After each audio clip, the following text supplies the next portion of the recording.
अस्सलामुअलैकुम, welcome to Pakeezah kitchen. आज आपके लिए लेके आई हूँ शाम में टी टाइम में ख़ास तौर पर बारिश के मौसम में बनने वाले बहुत ही मज़ेदार से पकौड़ों की रेसिपी। आज हम बनाएंगे हलवाई स्टाइल, जैसे कि आप बाहर से लेके आते हैं क्रिस्पी पकौड़े। तो ऐसे क्रिस्पी पकौड़े घर में किस तरह से बनते हैं, जो कि हम अक्सर बाहर से लेके खाते हैं, क्रिस्पी क्रंची प्याज के पकौड़े बनाने की आज आपको बहुत ही स्पेशल सी रेसिपी देने वाली हूँ। तो आपने रेसिपी को बिल्कुल भी स्किप नहीं करना। तो चलिए इसको बनाना स्टार्ट करते हैं। बिस्मिल्लाहिर्रहमानिर्रहीम। सबसे पहले यहाँ पर मैंने एक बॉल लिया है और इसमें मैं डालूंगी प्याज। 2 अदद मीडियम साइज़ की प्याज हैं, जिनको हमने स्लाइसेस में कट कर लिया है। बहुत ज़्यादा बारीक कट नहीं करना, ना ही बहुत मोटा कट होना चाहिए। उसके बाद हम इसमें जो सेकंड चीज़ शामिल करेंगे, यहाँ पर हमारे पास ग्रेट हुआ हुआ आलू है। 1 अदद आलू मैं इसमें डाल रही हूँ, जिससे पकौड़ों की क्वान्टिटी भी बढ़ेगी और जायका भी बढ़ेगा। उसके बाद हम इसमें डालेंगे हरी मिर्च। तो हरी मिर्च पकौड़ों में बहुत अच्छी लगती है, बहुत अच्छी सी खुशबू आती है। तो आपने 4 से 5 मिर्चें जो है बिल्कुल बारीक कट करके इसमें डालनी है। हरा धनिया लेंगे यहाँ पर, तो हरा धनिया आपने हस्बे ज़रूरत इसमें डालना है, या आधी गड्डी भी आप डाल सकते हैं। उसके बाद कुछ मसाले जाएंगे, जिसमें सबसे पहले रेड चिली पाउडर है, कुटी हुई लाल मिर्च है, आधा खाने के चम्मच से थोड़ी सी कम डालेंगे। इसमें नमक आपने अकॉर्डिंग टू टेस्ट डालना है, मैंने आधा खाने का चम्मच इसमें डाल दिया है। उसके बाद मैं इसमें डालूँगी कुटा हुआ धनिया। ये पकौड़ों की जान होते हैं और या फ्रेश ही यूज़ कीजिएगा। हल्का हल्का सा आपने इसको दरदरा सा कूट लेना है। ज़ीरा डालेंगे इसमें आधा खाने का चम्मच।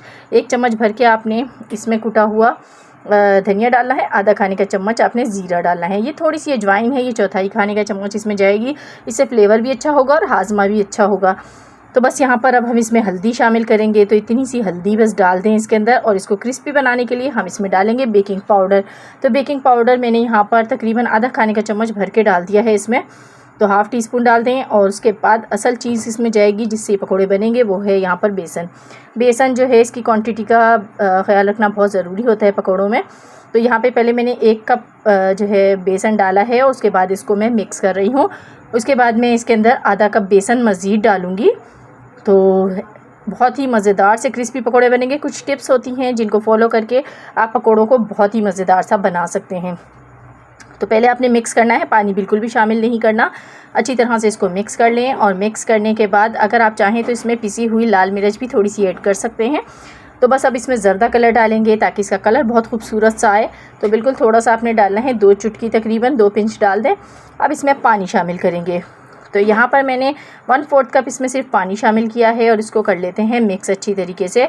तो देखिए कितना खूबसूरत सा इस बैटर का कलर आ रहा है। इसमें इसको बहुत ज़्यादा हमने जो है ना नरम नहीं करना, बैटर को बहुत ज़्यादा गीला नहीं होना चाहिए, तभी आपके पकौड़े सही बनेंगे। तो लिक्विड फॉर्म ना हो, बस जिस तरीके से मैं दिखा रही हूँ आपको इसी तरीके से होना चाहिए। अब इसमें थोड़ा सा पानी मज़ीद शामिल करूँगी।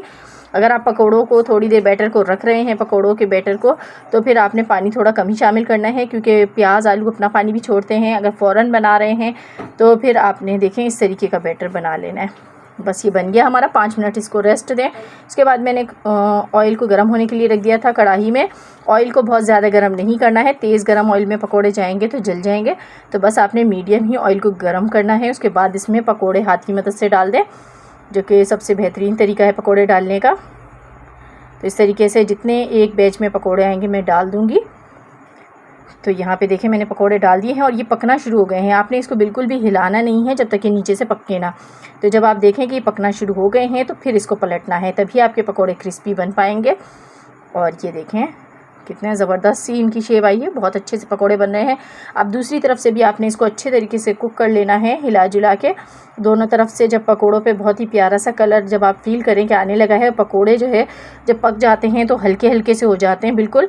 तो ऑयल में जब आप देखें कि हल्के हल्के होना शुरू हो गए हैं, तो बस इसको आपने निकाल लेना है। थोड़ा सा इस पर क्रंचीपन आपको इसको फ्राई करते हुए महसूस भी होगा। यहाँ आप लोगों से छोटी सी रिक्वेस्ट भी होती है, मेरी वीडियोस अगर आपको पसंद आती हैं तो वीडियोस को लाइक और मेरे चैनल को सब्सक्राइब कर दिया करें मज़ीद अच्छी वीडियोस देखने के लिए। तो इसको निकाल लेते हैं इस तरीके से स्ट्रेनर पर और इसको एक प्लेट में डाल लेते हैं। और इसके बाद हम दूसरा बैच भी रेडी कर लेते हैं बिल्कुल इसी तरह से। तो 3 बैच इस तरीके से रेडी होंगे जिस क्वांटिटी में मैंने आपको बैटर बनाना सिखाया है। तो प्लेट भर के आप पकोड़े बना सकते हैं इस तरीके से। तो ये देखें ऑयल जो है इन्होंने बिल्कुल भी एब्जॉर्ब नहीं किया है, बहुत ही क्रंची से मज़ेदार से हमारे प्याज के पकोड़े बने हैं। तो इनको आप ऊपर से चाट मसाला डाल के सर्व करें, साथ में केचप रखें। पकोड़े इंतहाई मज़ेदार लगेंगे, खाने वाले हाथ नहीं रोक पाएंगे। ख़ासतौर पर आजकल बारिश का सीज़न है तो आपने पकोड़े ज़रूर ट्राई करने हैं बारिश के मौसम में, और मुझे बताना है कैसी लगी आज की रेसिपी। मिलूंगी नेक्स्ट वीडियो में, तब तक के लिए अल्लाह हाफिज़।